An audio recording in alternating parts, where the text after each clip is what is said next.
Sanibonani South Africa. Ngiyethemba ukuthi niyaphila nonke.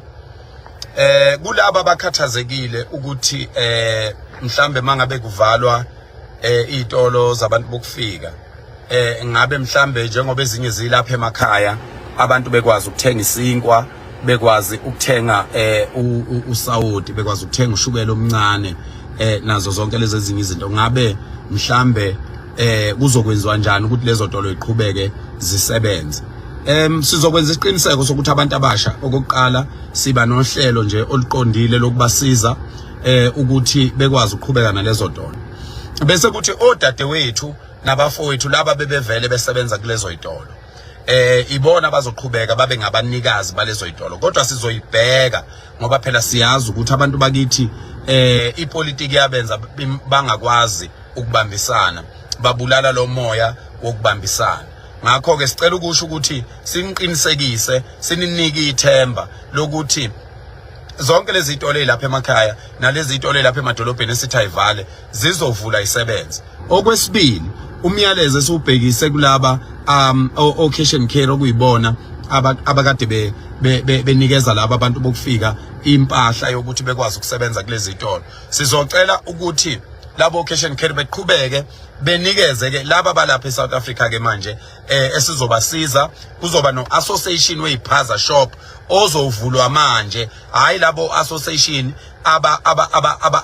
abahlangene nosopolitiki nezigebengu benze ngazuthi basiza ama South Africans kanti bayithathela nje imali kulabo abantu bokufika. Sizoba nohlelo, sizoba nenhlangano eqondene nezipaza shop ne beauty industry, spaza shop and beauty industry okuyiwona into umnotho omncane obhekwe ngabantu bakithi okuzohlanganwa kuwo sibasize abantu bakithi ukuthi beqhubeke lezi izitolo ivuleke. Ipaza shop akuzona ezokwenza imali, ipaza shop akuzona ezokugwilika, ipaza shop ezokusiza umphakathi ukuthi ukwazi ukuthenga lezo mpahlane ezincane ngesikhathi umuntu engakaye edolobheni. So ke cash and carry nama wholesalers lawa akade enikeza laba abantu bokufika lezi impahla ukuthi berane lezi ipaza shop ngemali encane, bebanikeza isitokwe ukuthi ngicela ungidayisele nasi isitokwe, wena uzothatha u20% kule sitokwe kuyilokhuza i-income isiphelele yonke kungakakhishwa indleko nani, wena uzothatha u10%. Sizocela ukuthi bekwenze lokho. Uyabona, sizocela ukuthi bekwenze lokho, siqhubeke nakho. Uma bengakwenzi lokho, nabo cash and carry sizobavala nama wholesalers, sihambe siyofuna ifunding phesheya, sibuye sizokwenza umsebenzi wokuthi lelizwe lakithi aliye phambili. Ngakho ke cash and carry managers, cash and carry ne managers ama-mall nama owners of these buildings la kuhleli khona laba bantu, sicela ningaphazamiseki, sicela ningahlupheki, ningaze nikhathazeke. I-rental yenu nisazoyithola.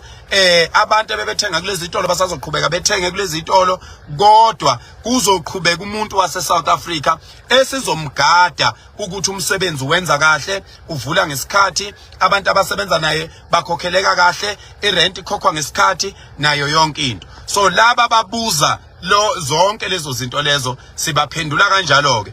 Kodwa uma ungafuni ukusilalela, uma ungafuni ukusihlonipha umuntu wase South Africa, uma ungakulungele ukubambisana nabantu bakini umuntu wase South Africa, uma ungakulungele ukuvuka ekseni usebenze into ebonakalayo umuntu wakithi, phuma uphele ezintweni esiyikhulumayo ngoba asiseze ukuncenga umuntu. Sifuna abantu base South Africa, fundani ukulalela, yemukelani ukuholwa.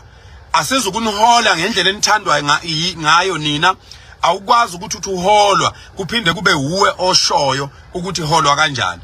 Yonke lezi inhlambe ezithu abantu bokufika nayo yonke lento ekhulunywa la ku social media, sicela nazi ukuthi akuthi ndiki, akudikizi ngisho inqulu ngoba safundiswa thina ngomuntu, safundiswa ngezwe, safundiswa ngobudoda, safundiswa ngokuthi umuntu uphathwa kanjani kahle, safundiswa umoya omuhle, safundiswa ukulwa, safundiswa ukuvikela. Ayikho into esingayazi. Lelizwe sizolilungisa, lelizwe sizolekelela abaholi bethu abasenkingeni abangazi ukuthi kufanele benze njani ngenxa yokuthi abantu bokufika sebekwazi ukugolozela ngisho amaphoyisa, abantu bokufika bathe bathenga amajaji, bathenga amaphoyisa, bathenga izikhulu zamaphoyisa, benza yonke into.